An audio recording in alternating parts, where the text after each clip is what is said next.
right, everybody. Well, welcome to the TRTA social media program.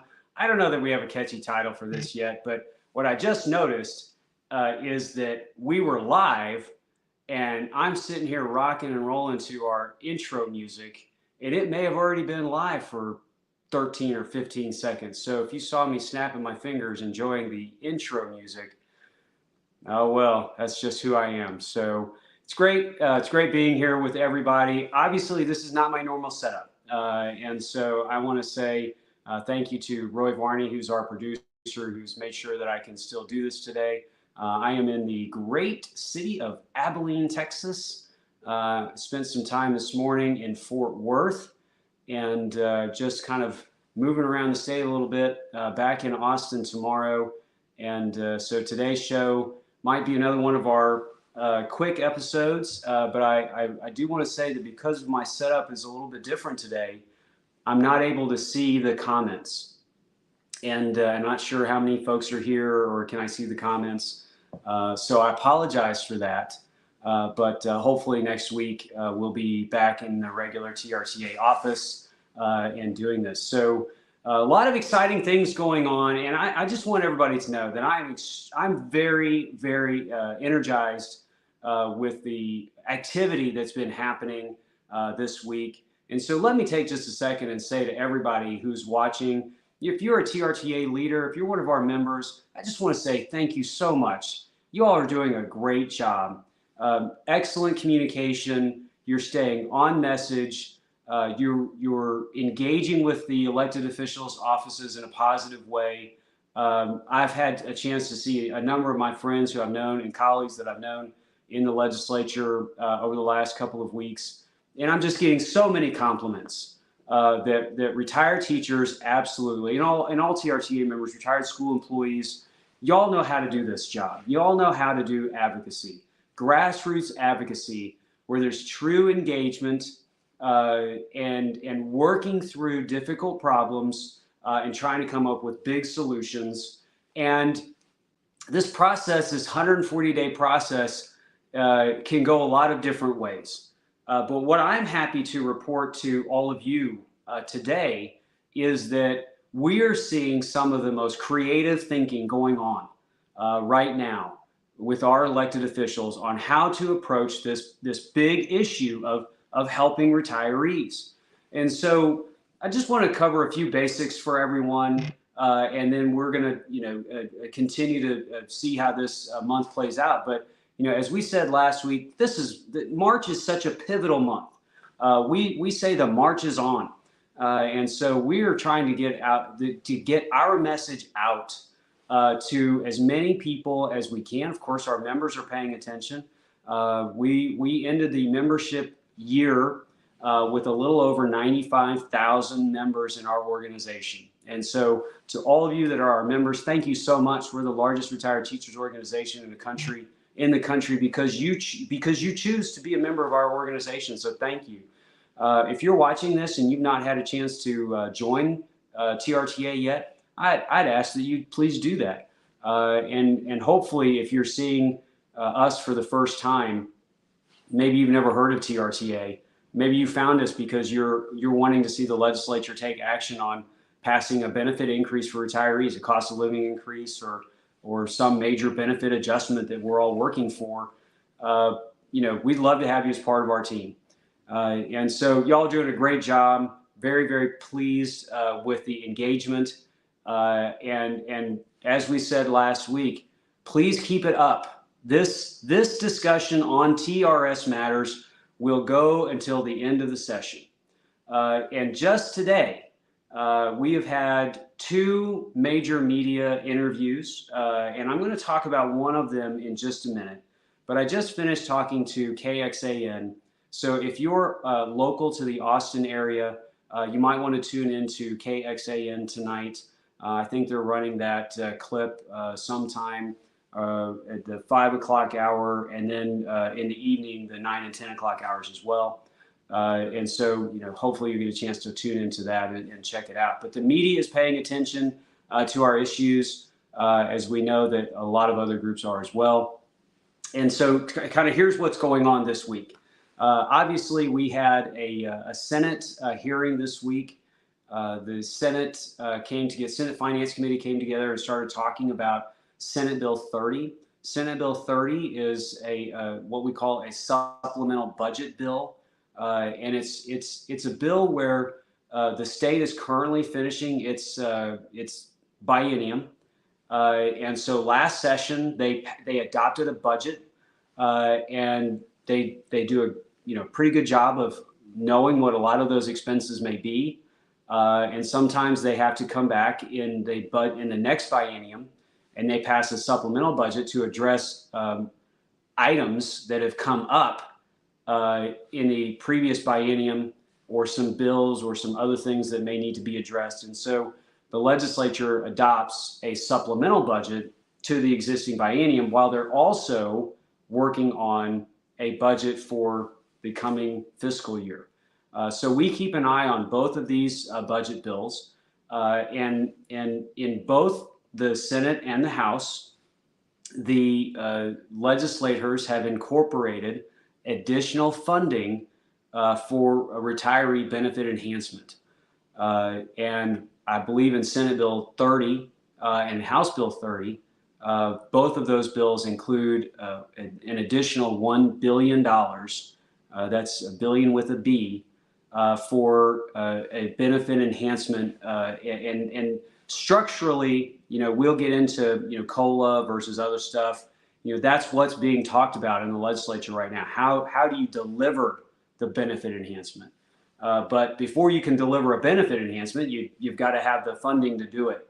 And so the legislators are definitely working together cooperatively and saying, you know what, we may have some additional funding from the previous biennium that we can incorporate into the supplemental budget and try to help retirees this legislative session. Is that the only plan that they have? No, it's not. It's a piece of the puzzle. And so again, for all of our for all of our TRS retirees, we want you to know that we hear about these pieces of the puzzle, and all of those pieces are brought together over a series of months until we ultimately see what passes. So I testified yesterday in the Senate Finance. We put out an inside line about that process. Obviously, we're very grateful for that effort. It's an encouraging sign, and I want all of our retirees, TRTA members, to know that we are encouraged by seeing those dollars being incorporated in that process. And again, please know, there's so many other pieces of this puzzle that are being discussed. And I'm going to talk about a couple of those today. So Senate Bill 30 is going to be reviewed in committee. That's going to then move through the process, and the same will occur in the House, presumably, as they also talk about their supplemental budget. So the dollars are starting to flow into this process, and we're seeing how they may be allocated. That is not the only thing that was going on this week. So obviously, we're coming up to the end of what we call the filing deadline, meaning that legislators have a period of days in the first part of the legislative session to get their bills filed so that they can be part of the process. The legislature is going to start hearing bills in committees, and they will be beyond the 60-day threshold of being able to start working on legislative initiatives and pieces of legislation. So on Friday of this week, we'll see the legislature kind of close down the ability for members to file bills. And there have been a lot of bills that have been filed on all kinds of TRS matters, everything from surcharges to COLAs to 13th checks to investment suggestions, or all kinds of different protocols that may be looked at for TRS to follow. So when all of those bills come in, our association and our capital team starts reviewing all of them and doing an analysis. And that analysis allows us to be able to go and respond to these bills as they move through those committees. And we talked about the committee structure in a previous program. And so we typically follow House Appropriations and House Pensions, Senate Finance, and Senate State Affairs. So these bills will start moving through that process, and then TRTA will testify on the bills as they come up. One of the bills that has been introduced is House Bill 600. If you are on Twitter and you're following the activities of your legislators through Twitter, you may have seen a media release that was put out by Speaker Phelan on House Bill 600. This is a bill being authored by Dr. Greg Bonin, who's also chair of the Appropriations. And in that bill are all kinds of potential ways to help retirees and to help TRS this biennium. And so it's a big bill. The bill has everything from cost of living increase to an additional check, to more revenue for the teacher retirement system, even a structure where there could be some kind of ongoing cost of living raise if certain various conditions are met. And I just want to say, first of all, I want to say thank you to Dr. Bonin. I want to say thank you to Speaker Phelan, to the members of the House leadership and other folks that are looking at this proposal, working on this. We saw this bill, I think it was distributed and filed and talked about first yesterday. I saw it yesterday afternoon. Then I saw the media release on it. So we are just now kind of digging into it and doing our analysis of it. It's a big bill. It's an ambitious bill, and it's one that cannot help but get us excited about the behind the scenes work that these folks are putting into the question of how do we help retirees. There's a lot of money in the system this time sometimes when I say system, we mean the teacher retirement system. This particular reference, there's a lot of money that the legislators have to do things with this time. And so those dollars are being looked at, bills are getting filed. And so, again, I just want to say thank you to our friends in the Texas House who are putting together these ideas. We are working on analyzing that bill and seeing, where does it go from here.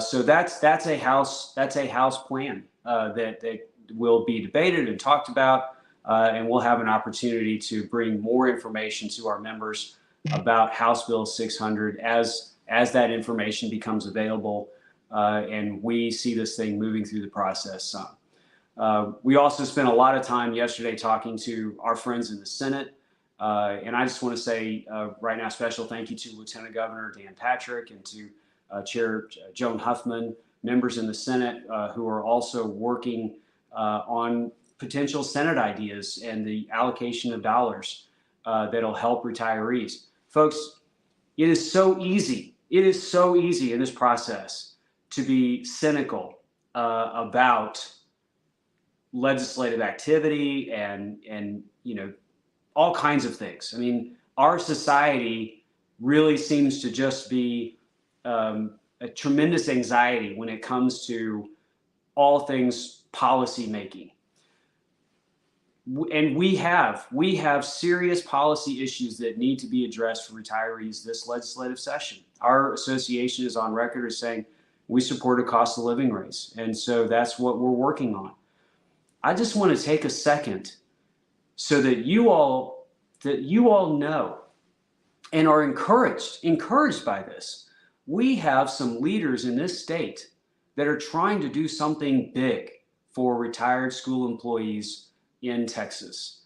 A lot of creative thinking, as I said earlier, is going into these different concepts.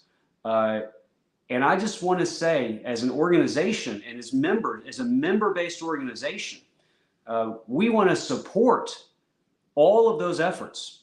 Whatever the House is going to talk about, we're going to support them, and we're going to advise and give good feedback and encourage, make phone calls and send emails, and all kinds of stuff will unfold. On the Senate, we're encouraging that. We're supporting that. And if those proposals potentially look different from time to time during this legislative session, I'll tell you right now, I'm not discouraged. I think the more options that are on the table as we start working through this process, with more time being spent on bills themselves and as they unfold, it's going to start taking shape. And as an organizational leader and someone who has worked with all of our members and works with my capital team and our volunteers and our board of directors, I just want you to know, please be encouraged. Good things are happening behind the scenes. We are working with a lot of folks that want to come up with a solution to help. And as the bills get analyzed and as more of this information becomes available, there'll be some things that we like and maybe some things that we have questions about. But I just want you to know this process is going to go all the way until the end of session. It's a big issue. We talked about this last time. The longer this goes and the more work that's put into it, I believe fully that there will be a better outcome for retirees. So, if this thing were a done deal and we were already finished talking about it, I think that would simply be an indicator that, we're done and it's not going to get any better. But I think as this unfolds over time, we're going to continue to see that this is going to get better. So what can you all do to help? Number one, again, stay involved. Let's stay positive. Let's be in communication. Let's ask questions. Send your questions to me. I'm already starting to get questions on aspects of House Bill 600, Senate Bill 10, which has already been identified as a priority bill for TRS this session in the Senate. So you can see that we are a priority. Send me those questions. I'm glad to answer them. Some of those answers I don't have yet. We have not had some of those direct meetings, and we've not yet had a chance to hear this discussed in committee or a bill layout occur. And so, there's a learning time frame for us as well as we get this information. But please send those questions. Some of you may have those questions in the chat box already. And as I said, because I don't have my normal setup, I can't see what they are. And then we'll try to do our best to answer some of those questions. As I said earlier, the media has been taking more notice of what's going on for retirees. When we talk to the media, we lay out a couple of big facts. Number one, a lot of our retirees have never had an increase in their retirement benefits. Some of our retirees have had a more than 30% loss of buying power. And so, going to the grocery store and putting things in that shopping cart when you've lost 30% of your buying power, that makes those dollars stretch to the point where they break.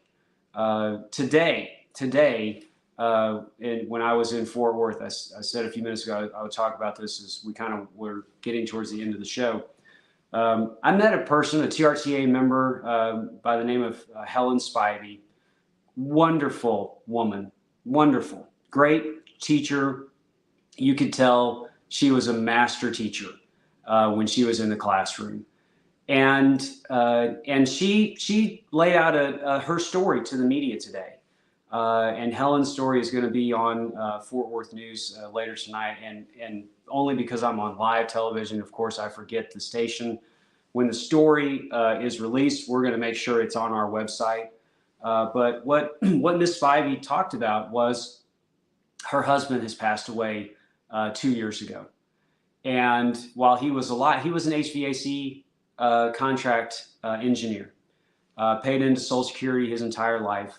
And after he passed away, because she's a Texas educator, she lost all of her spousal benefit from Social Security. So when, after her husband passed away, she went from having an income of around $3,900 a month down to her modest TRS benefit of $2,400 a month. Now you may be thinking, oh my goodness, Tim, you're telling us, what those amounts are. Well, she wanted the media to know. She wants Texans to know that after 30 plus years in the classroom, her modest retirement benefit means that she's having a hard time making ends meet, especially after the government pension offset reduced all of her Social Security, her spousal benefits, Social Security down to zero. And so she talked about today, she's struggling to afford going to the grocery store and buying beef to make a meatloaf. She talked about how she's struggling to not put things on credit cards and pay that monthly credit card statement off, but it's getting harder and harder to do that. And y'all, Miss Spivey is not the only person who's having these problems. We know that you have a story. We know that you have a story about how the government pension offset has affected you, or how the windfall elimination provision has affected your personally earned Social Security benefits.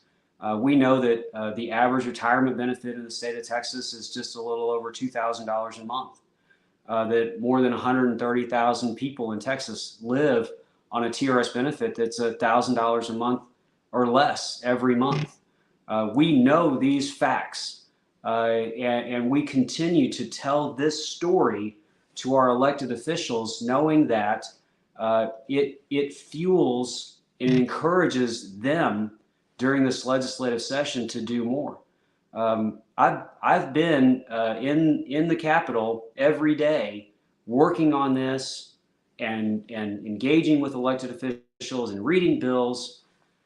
There was something today about listening to Ms. Spivey's story that just, again, brought it all home real to me. Sitting in her home with her today, listening to the stories about how she engaged these kiddos for years and years, and we should be able to do better for all of our TRS retirees. An amazing and brave woman who is supporting all TRS retirees, all TRTA members, by sharing her story with the media. And so hopefully we'll get a link and you can check that out. I was so proud of her. And if she's watching this, Helen, you did an amazing job. Thank you so much for having the courage to share your story and to encourage our elected officials, both here in Texas and our Texas congressional delegation, to do more and help retirees. And so, y'all, with that, I just want to say again, we're coming to the end of some of these deadlines. We're looking at all these bills. I'm encouraged by what I'm hearing out of the House. I'm encouraged by what I'm hearing out of the Senate. I'm very proud of the folks that are in the legislature in working in leadership on these issues right now. So if you're watching this from a legislator's office, or if you're part of the Texas leadership, again, I just want to say thank you for your work. We look forward to engaging with you throughout this process. Our members are ready to go. And so we're showing up April 11th and 12th. I'm going to make a plug one more time. I'm going to do it all month. If you are able to be in Austin on April 12th, get down here, get up there, wherever it is from where you are. We'd love to see you in Austin on April 12th. If you're showing up on April 11th, as you know, we've got some guest speakers and some activities going on. So you'll want to be a part of that. But of course, our big day is showing up on April 12th. Be a part of your district event or your local chapter. They probably have some transportation options for you. And if you're just coming on your own, come on. We need you. We want to fill those galleries. Wear red, be loud, get ready to have some fun. Show up and engage in this process so that at the end of this legislative session, we'll be able to look back and say we've left it all on the field. We did everything that we could, and we have a good benefit that retirees can count on and make sure that it gets past this legislative session. So with that, everybody, have a great Thursday. We will see you next week and probably have even more specifics about bills that have been filed and some of the analysis that's going on. Stay tuned to these broadcasts, y'all. We're going to keep bringing you the information live every week. Have a great day.